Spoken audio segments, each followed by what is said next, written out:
ایران میں جگہ جگہ مظاہرے ہو رہے ہیں، مگر امریکہ کے خلاف نہیں بلکہ ایرانی حکومت کے خلاف، آیت اللہ خامنائی کے خلاف مظاہرے ہو رہے ہیں۔ ان تک سے استعفیٰ دینے کا مطالبہ کیا جا رہا ہے، حکومت سے استعفیٰ دینے کا مطالبہ کیا جا رہا ہے۔ جو مظاہرے امریکہ کے خلاف ہو رہے تھے جنرل سلیمانی کے مارے جانے کے بعد، اب وہ طیارہ مار گرانے کے بعد خود ایرانی حکومت کے خلاف ہو رہے ہیں، اور مظاہرے اس حد تک پھیل گئے ہیں کہ مظاہروں پر فائرنگ کی ویڈیوز تک بھی سامنے آ رہی ہیں۔ الزام لگ رہا ہے کہ مظاہرین پر ایرانی پولیس نے فائرنگ کی، لیکن بات اب صرف مظاہروں تک محدود نہیں ہے۔ صحافی بھی ایرانی حکومت کی غلط بیانی پر نوکریاں چھوڑ کر جا رہے ہیں، اور جو نوکریاں چھوڑ کر جا چکے ہیں وہ بھی بیانات دے رہے ہیں۔ ایک ایرانی صحافی نے یوکرینی طیارہ تباہ ہونے کے بعد واقعے پر تبصرہ کیا کہ میرے لیے یہ یقین کرنا بہت مشکل ہے کہ ہمارے لوگ مارے گئے ہیں۔ مجھے اس بات کا علم بہت دیر بعد ہوا، مجھے معاف کرنا۔ میں نے 13 سال تک آپ لوگوں سے جھوٹ بولا۔ اسی طرح زہرا نامی ایک ایرانی نیوز اینکر نے بھی نوکری چھوڑتے ہوئے اعلان کیا کہ آج کے بعد میں ٹی وی پر دوبارہ واپس نہیں آؤں گی، مجھے معاف کرنا۔ صرف یہی نہیں، زہرا کی ساتھی اینکر صبا نے بھی اعلان کیا کہ 21 سال تک ریڈیو ٹی وی میں کام کرنے کے بعد میں میڈیا میں مزید کام نہیں کر سکتی، بالکل نہیں کر سکتی۔ لیکن معاملہ یہاں تک بھی محدود نہیں۔ عالمی سطح پر اولمپکس میں ایران کی پہچان بننے والی پہلی ایرانی خاتون گولڈ میڈلسٹ نے اپنے ملک کو خیرباد کرنے کا اعلان کر دیا ہے، اور کیمیا علی زادہ نے ایرانی حکومت پر ناانصافی اور منافقت کا الزام لگاتے ہوئے ملک چھوڑ دیا ہے۔ اپنے انسٹاگرام پوسٹ پر ایران کی خاتون کھلاڑی نے اعلان کیا کہ میں ایران کی ان لاکھوں مظلوم خواتین میں سے ایک ہوں جن کے ساتھ ایرانی حکام سالوں سے کھیل رہے ہیں۔ حکومت میری ایتھلیٹک کامیابیوں کا کریڈٹ لیتی رہی، لیکن وہ ذاتی طور پر میری تذلیل کرتی رہی۔ میں اب منافقت، جھوٹ اور ظلم کے ٹیبل پر نہیں بیٹھ سکتی۔ میں نے آج تک وہی پہنا جو انہوں نے مجھے پہننے کے لیے کہا، میں نے آج تک وہی کہا جو انہوں نے مجھے کہنے کے لیے کہا، اب میں یہ نہیں کر سکتی۔ خاتون ایتھلیٹ نے مزید کہا کہ ملک چھوڑنے کا یہ فیصلہ اولمپک گولڈ جیتنے سے بھی زیادہ مشکل ہے، لیکن میں جہاں بھی رہوں ایران کی بیٹی رہوں گی۔ یہ معاملات ایران کے لیے عالمی شرمندگی کا سبب بن رہے ہیں۔ ایران کو اس وقت ملک کے اندر اور عالمی طور پر دباؤ کا سامنا ہے کہ اس نے یوکرینی طیارہ تباہ کرنے کے بعد اتنے دن تک خاموشی کیوں اختیار کی، شروع میں ہی اپنی غلطی تسلیم کیوں نہیں کی۔ ایران 3 دن تک اس کی تردید کیوں کرتا رہا، اپنی فوج کو بچانے کی کوشش کیوں کرتا رہا۔ اس تنازع نے ایران کو اندرونی اور سفارتی محاذ پر کمزور کر دیا ہے۔ یہ واقعہ گزشتہ ہفتے کا ہے۔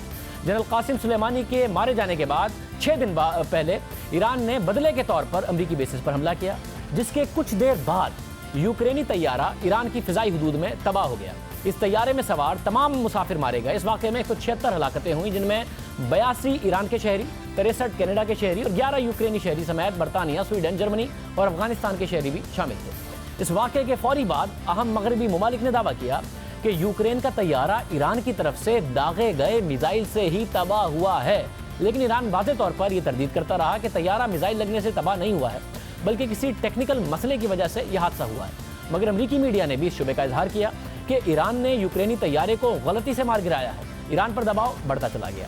اس حادثے پر پوری دنیا تحقیقات کا مطالبہ کرنے لگی اور تحقیقات کا آغاز بھی ہوا، لیکن ایران نے اس بات کو تسلیم نہیں کیا، جس کے بعد کینیڈا کے وزیر اعظم نے بیان جاری کیا کہ کینیڈا کے پاس انٹیلیجنس موجود ہے کہ ایران نے ہی یوکرینی طیارے کو مار گرایا ہے۔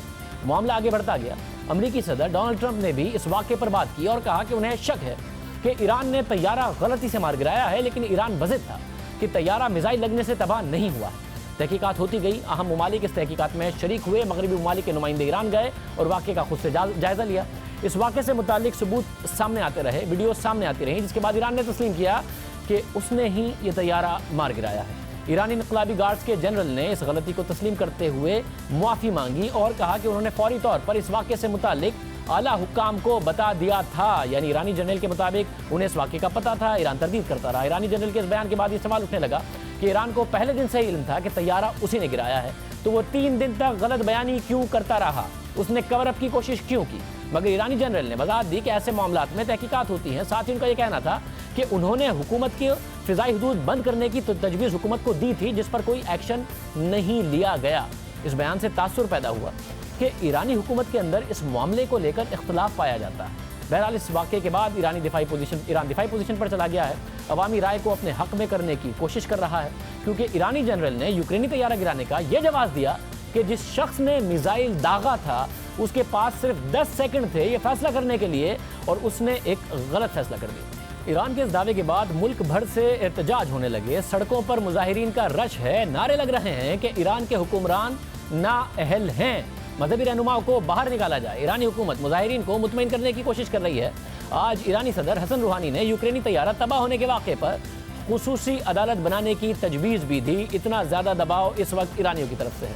ایران اس واقعے میں ہمدردی اور اپنے دکھ کا اظہار کر رہا ہے، عوامی رائے کو خلاف جانے سے روکنے کی کوشش کر رہا ہے، لیکن ایران کے اندرون خانہ بھی بہت کچھ پک رہا ہے۔ ایرانی صدر کا یہ بیان بھی سامنے آیا ہے کہ میں فضائی دفاع سے واقفیت رکھتا ہوں، یہ کسی ایک شخص کا کام نہیں ہو سکتا، کسی ایک شخص نے بٹن نہیں دبایا ہوگا، اس میں دوسرے لوگ بھی شامل ہوں گے۔ میں چاہتا ہوں کہ لوگوں کے سامنے یہ معاملہ ایمانداری سے رکھا جائے، یعنی کہ ایرانی جنرل کہہ رہے ہیں کہ ایک شخص کا یہ کام تھا، 10 سیکنڈ کا اس کے پاس ٹائم تھا۔ ایرانی صدر ایک الگ بات کر رہے ہیں، اور صرف یہی نہیں، یہ خبریں بھی سامنے آ رہی ہیں کہ شاید ایرانی حکومت کو یوکرینی طیارے سے متعلق لاعلم رکھا گیا تھا۔ اگر ایسا ہے تو کس نے لاعلم رکھا؟ یہ سوال اہم ہے۔ کیا وہ ایرانی فوج تھی یا ایرانی فوج پر اثر رکھنے والے ایران کے طاقتور مذہبی رہنما تھے؟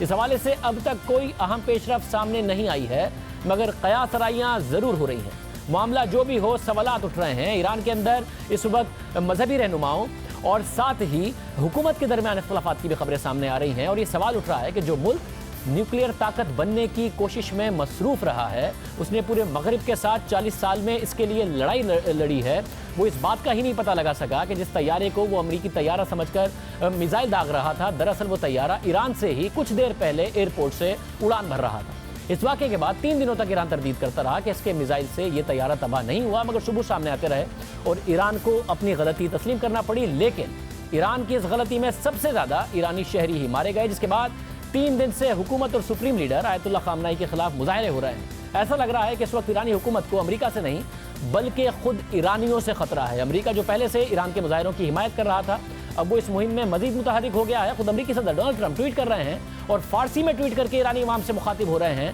اور ایرانی حکومت کو خبردار کر رہے ہیں کہ وہ مظاہرین کے خلاف ایسی کارروائی نہ کرے جس سے مظاہرین مارے جائیں، جیسا کہ ماضی میں حالیہ جو مظاہرے ہوئے اس میں بھی ایرانی مارے گئے تھے۔ امریکہ نے مزید معاشی پابندیاں بھی لگا دی ہیں اور امریکہ کی یہی توقع ہے کہ اس سے ایران میں جو وہ رجیم کی تبدیلی چاہتا ہے اس کی راہ مزید ہموار ہوگی۔ اب سے کچھ دن پہلے تک عراق اور ایران میں امریکہ کے خلاف مظاہرے ہو رہے تھے۔ اس طیارہ گرنے کے بعد اب ایران میں خود ایرانی حکومت کے خلاف مظاہرے ہو رہے ہیں، اور جنرل سلیمانی کے مارے جانے سے پہلے ایران اور عراق میں ایرانی کے خلاف مظاہرے ہو رہے تھے۔ جنرل سلیمانی کے مارے جانے کے بعد صورتحال تبدیل ہوئی اور طیارہ گرنے کے بعد صورتحال پھر تبدیل ہو گئی۔